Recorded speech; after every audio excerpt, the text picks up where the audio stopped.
friends, welcome back. Are you capable of killing someone? Do let me know in the comment section below. But stay tuned with me right now to know if you can possibly kill someone in the future.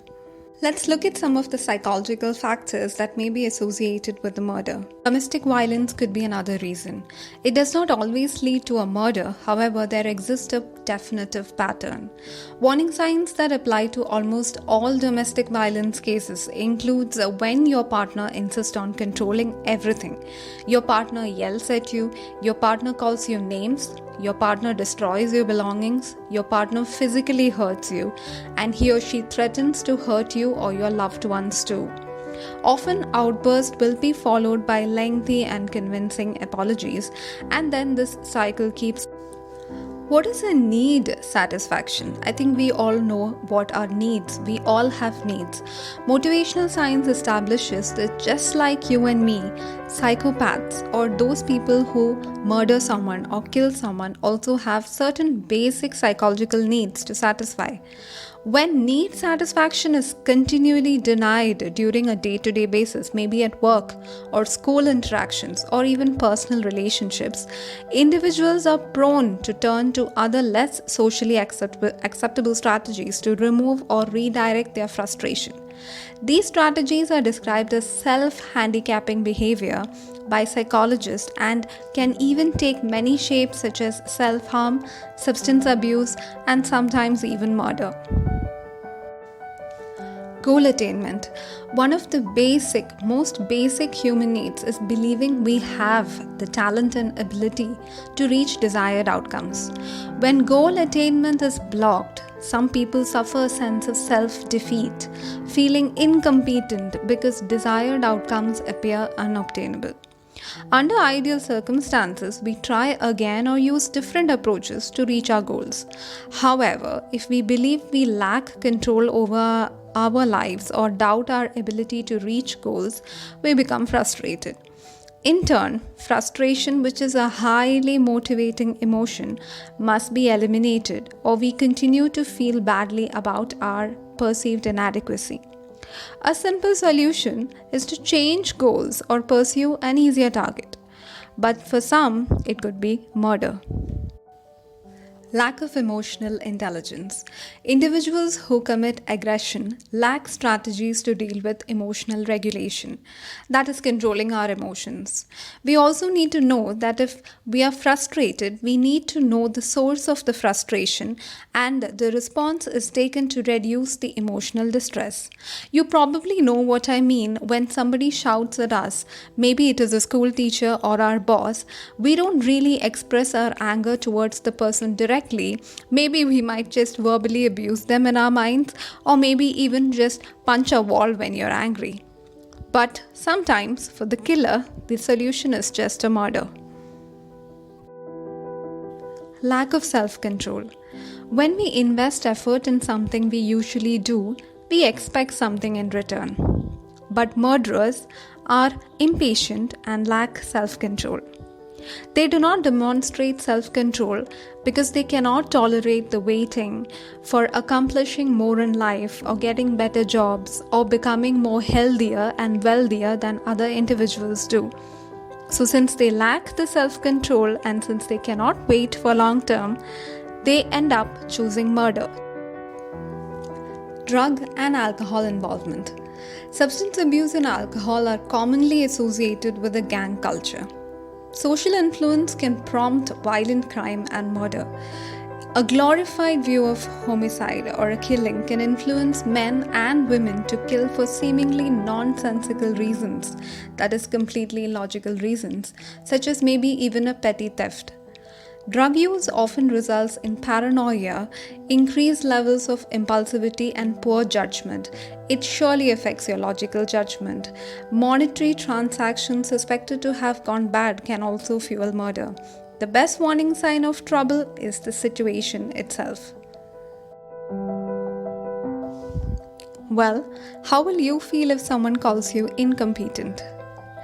Basically, we strive for competence because it defines who we are and in turn serves as a foundation for accomplishment and recognition. In the absence of appreciation from others, negative self-reflection may develop, creating feelings of inadequacy because the need for competence is denied. Competence doesn't necessarily mean gaining recognition for socially desirable behaviors like being a good parent or a reliable employee, etc.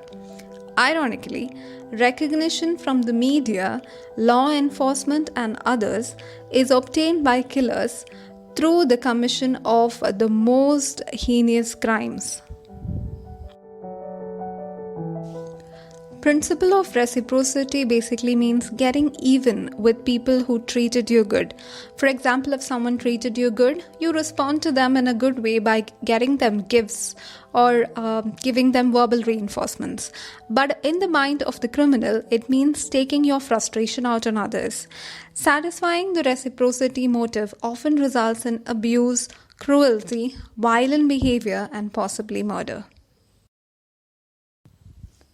Brain and murder. David Buss, professor of psychology at the University of Texas, Austin, found that 91% of men and 84% of women had thought about killing someone, often with very specific victims and methods in mind. The terrifying reality is that we are biologically predisposed to violence in certain situations, often for our own survival.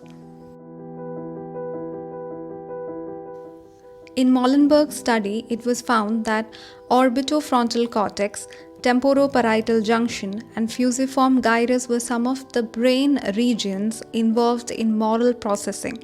That is, when a person was involved in a criminal activity such as a murder, these areas played a crucial role in making him feel whether he felt guilty while doing these criminal activities or not. Societal pressures, including cultural norms and legal guidelines, do influence our biological impulses to murder, and the rate of human violence varies considerably across time periods and cultures. It's comforting to think that everyone who commits violence is a criminal and fundamentally different from you as a person. Plenty of criminals used to think the same way. So, are you capable of murdering someone? What could be some of the possible reasons to murder your own family member? Domestic violence could be one of the reasons. Gender plays an important role in who perpetrates the violence, who is targeted, and how and why. In the case of family murders, research shows they are almost exclusively committed by men in heterosexual family relationships. A history of domestic violence is also a key factor. Another scenario is where the adult victim, mostly the wife, is willing to leave or communicates that she wants to leave the relationship. Then, a well-documented precipitator for intimate partner homicide or intensified violence is noted. A desire for and sense of entitlement to control, especially over finances and the family unit, is a more common denominator. A loss of control over masculine domains is at the heart of family murders, even when there is no clear history of domestic abuse.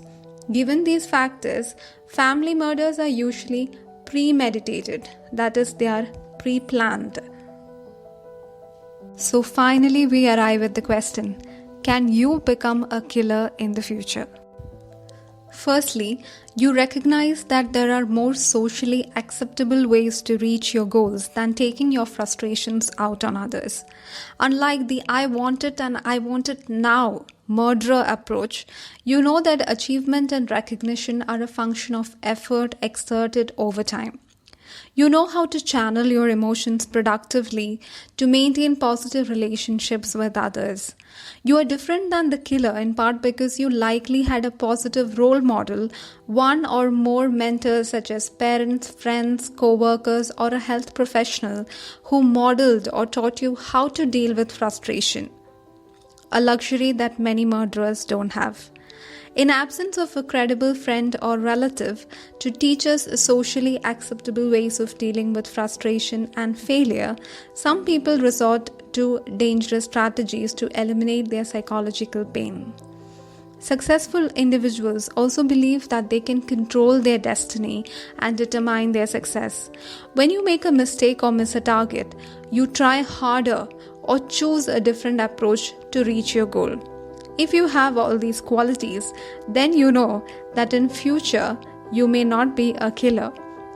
So the next time you read or hear about those who use violence to satisfy their needs, consider that they may never have had the same opportunity that you did to learn some of the most valuable lessons in life.